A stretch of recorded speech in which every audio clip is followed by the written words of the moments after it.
In this lesson, we're going to be talking about man-in-the-middle attacks. So what's a man-in-the-middle attack? Well, a man-in-the-middle attack is pretty much what it sounds like. And you can think about the game that maybe you played as a child where you're called Monkey in the Middle.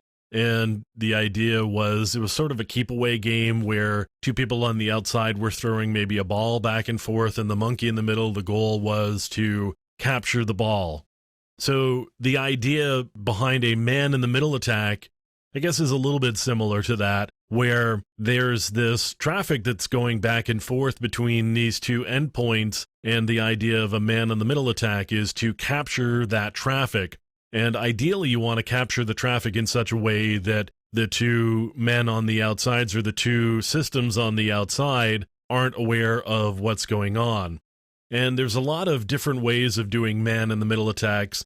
A long time ago, when we weren't quite as careful about the way that we were transmitting information, you could do things like maybe a TCP sequence number attack where you could actually grab the traffic and not only intercept it, but communicate with the other end by doing sequence number prediction. Our sequence numbers have gotten a lot better over time, and so that's a lot harder. There are, though, other attacks that still work, and there are a lot of them. I'm going to talk about a couple here. Right here, I've got a program called Ettercap up, and Ettercap makes the process of man-in-the-middle attacks much easier. So there's a few things that I can do, or a couple of things anyway, I can do with Ettercap, and I'm going to turn on the unified sniffing, and now I can do man-in-the-middle. So I can do ARP poisoning, I can do an ICMP redirect, I can do port stealing, or DHCP spoofing. And right now I'm actually going to do ARP poisoning because it's one of the easiest things to do. So what ARP poisoning does is it makes use of the layer 2 protocol ARP, which is the address resolution protocol. What it actually does is it sends out these ARP messages indicating that IP addresses belong at the layer 2 address of this particular system.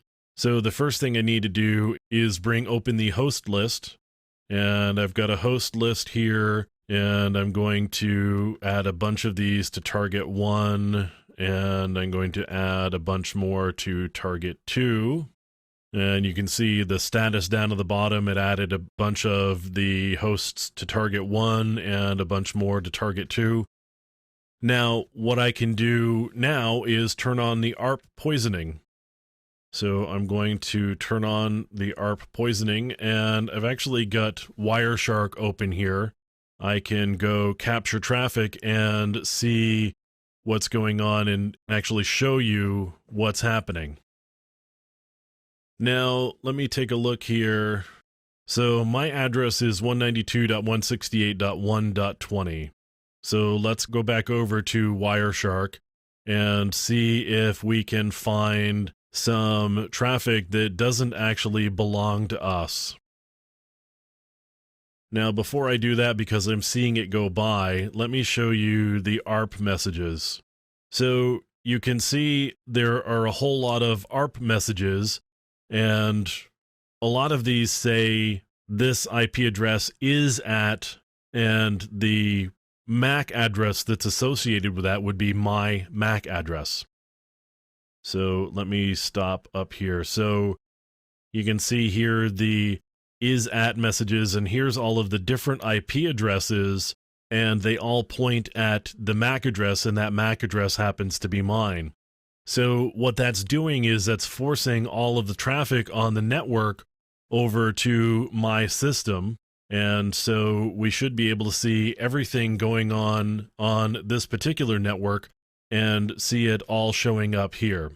So for example, here's one.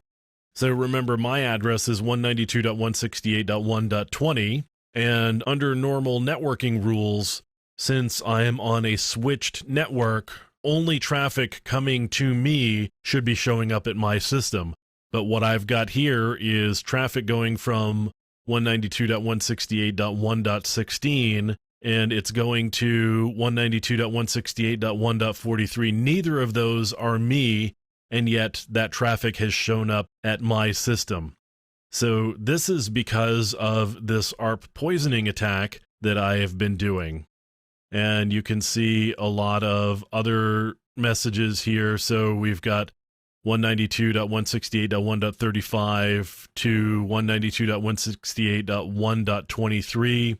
So there's a whole conversation that's going on there, and it's showing up at my system because I'm doing this ARP poisoning. So this again is just one example of doing a man-in-the-middle attack, and it's a pretty good one unless you're working in an enterprise environment where there may be something set up that would prevent these ARP messages, and they're called gratuitous ARPs. And of course, they're called gratuitous ARPs because we're sending out messages that haven't been asked for. So if you're running in a network that is looking for these gratuitous ARPs and either shutting them down or alerting on them, then you may have problems doing this type of attack. But as I said, there's other attacks that you can do, and Ettercap, just as an example, Ettercap has these 4 different man-in-the-middle attacks it can do. The ARP poisoning that we've been talking about, it will do an ICMP redirect, it will do port stealing, and it can also do DHCP spoofing. So there are a lot of different ways of doing man-in-the-middle attacks. It's a way of getting data to a system that shouldn't otherwise see it. And this may be something that you run into from time to time where there's some data that's gotten out and you may need to be looking for these gratuitous ARP messages, or maybe you're looking for DHCP messages that look a little bit weird or unnecessary or unexpected in this particular network environment.